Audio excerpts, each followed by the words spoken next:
Bonjour à toutes et à tous. Alors aujourd'hui, j'aimerais vous parler du CEMF. Je ne sais pas si vous connaissez le CEMF. Le CEMF, c'est le Conseil des ex-musulmans de France, tout simplement. Donc le CEMF, voilà, est composé d'athées, de libres penseurs, d'humanistes et d'ex-musulmans surtout, quand même, qui prennent position pour encourager un discours raisonnable, intellectuel, mais aussi encourager, mettre en avant les valeurs de laïcité et les droits universels des hommes, voilà, des humains. Bon, donc je vais vous lire ce que j'aimerais vous partager aujourd'hui. C'est la mission, en tout cas les objectifs, les buts que se donne le Conseil des ex-musulmans de France.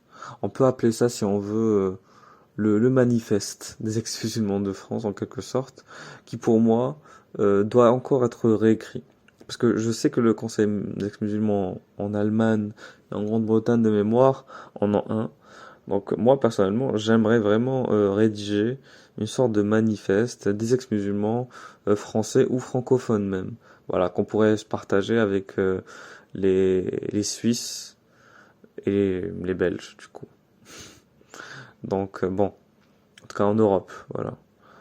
À part si j'oublie quelqu'un, dites-le moi. Voilà, parce que on n'est pas à l'abri de l'erreur.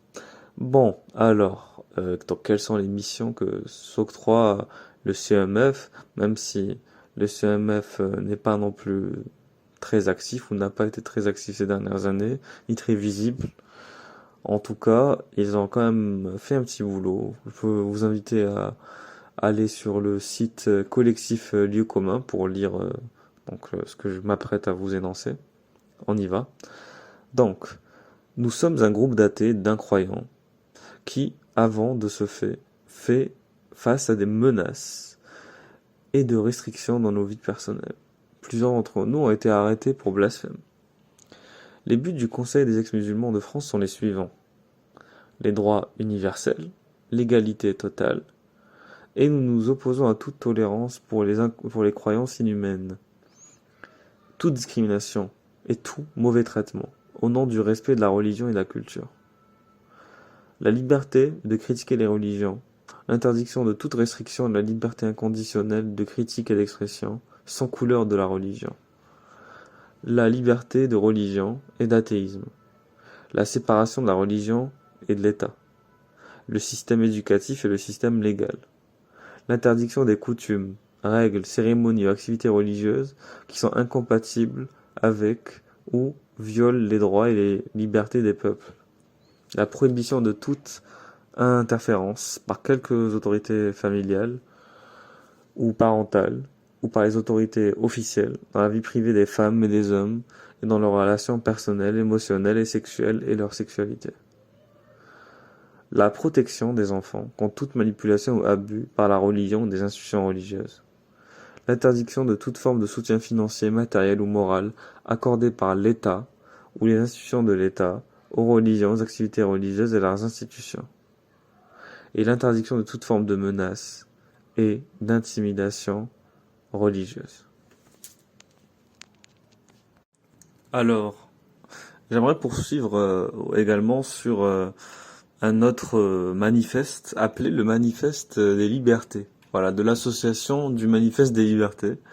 Donc, qui a été publié sur un autre blog par ex-musulman, par en tout cas un auteur et pour pseudonyme ex-musulman que j'aimerais vous partager. Donc, nous sommes des femmes et des hommes, porteurs de valeurs, de laïcité, de partage dans un monde commun, liés par nos histoires singulières et de différentes manières à l'islam, ayant pris la mesure des graves crises qui le traversent, nous avons décidé de nous mobiliser pour créer les conditions politiques et intellectuelles d'une culture de la liberté. Espace d'une civilisation hétérogène, irréductible, aux seuls faits religieux et aux seuls musulmans.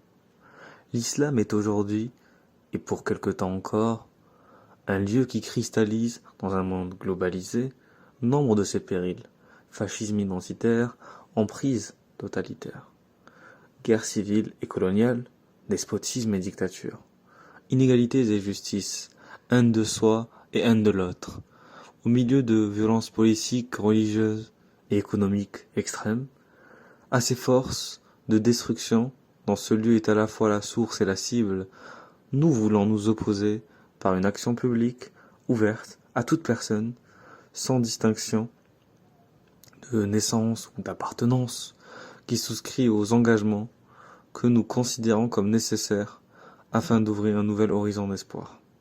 Si le principe général de ces engagements est que la démocratie est l'institution du politique, nous savons que sa réalisation ne peut se décréter ni être imposée par des expéditions militaires, mais résulte d'une action transformatrice, critique et inventive.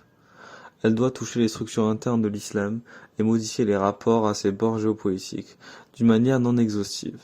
Nous soutenons que cette action doit viser en priorité à libérer la pensée et la poétique de la théologie, libération dans l'état laïque et l'expression institutionnelle, à affirmer l'égalité de droit et de fait des femmes et des hommes, qui, dans la situation actuelle de l'islam, constitue le passage obligé pour tout processus laïque et démocratique.